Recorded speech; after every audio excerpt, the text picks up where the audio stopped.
आप लोग नीट के लिए भी प्रिपेयर कर रहे हो, जब आपको ऐसी न्यूज़ मालूम पड़ती है कि पेपर लीक हो गया, तो आपके मन में क्या विचार आता है? सही हुआ सर, ये बहुत ही रीनीट होगा तो जिससे मतलब जो ज़्यादा बच्चे मेहनत करके नंबर स्कोर करना चाहते थे और जो बच्चे हो जो मतलब एक भी मेहनत नहीं करना चाहते थे और उनका सिलेक्शन इस तरह में होता, तो ये काफ़ी गलत बात थी। तो ये सरकार ने जो ऐसा मतलब निर्णय लिया वो काफ़ी अच्छा है, जिससे दोबारा एग्ज़ाम 2027 में कंडक्ट हो जाए तो जो ज़्यादा बच्चे मेहनत कर रहे हैं वो अच्छा स्कोर कर पाएँ। आप बताइए, आप में से कोई और बोलेगा? ये जो भी हो रहा है अकॉर्डिंग टू अस ये सब अच्छा ही है। इतना बड़ा एंटी इतना बड़ा सिस्टम है, जो भी उन्होंने फैसला लिया हो कुछ ना कुछ सोच समझ के ही लिया होगा। देखिए, ये तो चलिए खुलासा हो गया तो मालूम पड़ गया। मान लीजिए खुलासा होता ही नहीं तो फिर? जो डिजर्विंग बच्चे थे उनका होता ही नहीं सिलेक्शन, जो अनडिजर्विंग थे वो कॉलेज में पहुंच जाते हैं और फिर पता नहीं फ्यूचर में क्या क्या होता है और वापस से कभी रीनीट लाइक पेपर लीक हो जाता है, तो आगे फ्यूचर में अभी तो दिक्कत आती ना। सर, कितने सालों से पेपर लीक हो रहा है नीट का मोटा मोटा? ये अराउंड अपन बात करें तो 2015-16 में एक बार लीक हुआ था। देन 2019 में एनटीए को फॉर्म किया गया कि भैया पेपर कंडक्ट कराए, उससे पहले तो सीबीएसई कंडक्ट करता था। देन उसके बाद ये दोबारा 2021 में आया, फिर लास्ट ईयर 2024 में भी ऐसा हुआ था, बट सुप्रीम कोर्ट ने कहा कि भाई जहाँ लीक हुआ अराउंड 1600 स्टूडेंट का पेपर वापस ले लिया था। लेकिन इस बार इन्होंने बहुत ज़्यादा एक्टिवली काम करते हुए पेपर को पूरा कैंसिल किया। मतलब कंटिन्यूसली आ रहा है, ये बहुत लंबे समय से ऐसी चीज़ें चली आ रही हैं।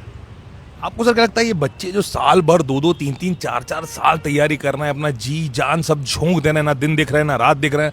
मैं देखता हूँ कई बच्चे वो कीपैड वाला फ़ोन चला रहे हैं, घर वालों से बात नहीं कर रहे हैं, और उसके बाद इनकी सालों की जो तपस्या है वो एग्जाम देने जाते हैं ये, और उसके बाद खुलासा होता है कि वो पेपर तो लीक हो गया। देखिए, इससे सीधी सी बात है, मेंटल स्ट्रेस तो आता ही है, फैमिली के ऊपर प्रेशर भी आता है। बच्चे बहुत ज़्यादा मेहनत कर रहे हैं। इनफैक्ट कुछ बच्चे तो ऐसे होते हैं जो 11th से तैयारी कर रहे हैं, 12 किसी का 2 ड्रॉप किसी का 3 ड्रॉप।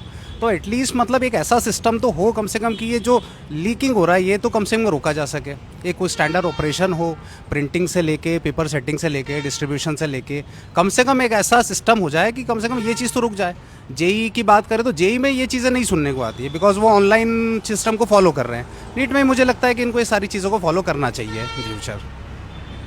आपको सर एक ये बहुत मैं इंपॉर्टेंट क्वेश्चन पूछ रहा हूँ, जो बच्चा जिसने बहुत दिल से, कई बार कहता है ना बच्चे इमोशनल हो जाते हैं कि इस साल तो मैं नीट क्लियर कर ही लूंगा। कई बार माँ बाप का प्रेशर रहता है कि भाई तेरा ये लास्ट ड्रॉप है, अगर इस बार तेरा नीट में नहीं हुआ तो तेरे को फिर दूसरा कोई ग्रेजुएशन का ऑप्शन चूज करना पड़ेगा। तो उस बच्चे के मन पे जिसने बिल्कुल दिल से शिद्दत से तैयारी करी है और जब उसने देखा कि ये नीट मेरा कैंसिल हो गया, तो उसके ऊपर वो कैसे रिएक्ट कर रहा होगा बच्चा?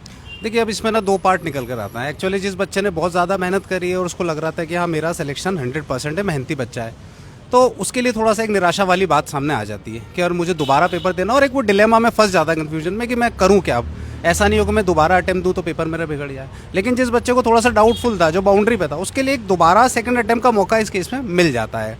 बट ओवरऑल अगर अपन बात करें तो ये चीज़ों को अवॉइड करना ही चाहिए। मेंटल स्ट्रेस सबसे बड़ा है इसके अंदर, बच्चा कहीं ना कहीं डिप्रेशन में जाता ही जाता है इन सब चीज़ों से। और एज अ टीचर आप इन सालों से पढ़ा रहे हैं, आपके ऊपर क्या असर पड़ता है जब ऐसी खबर आती है?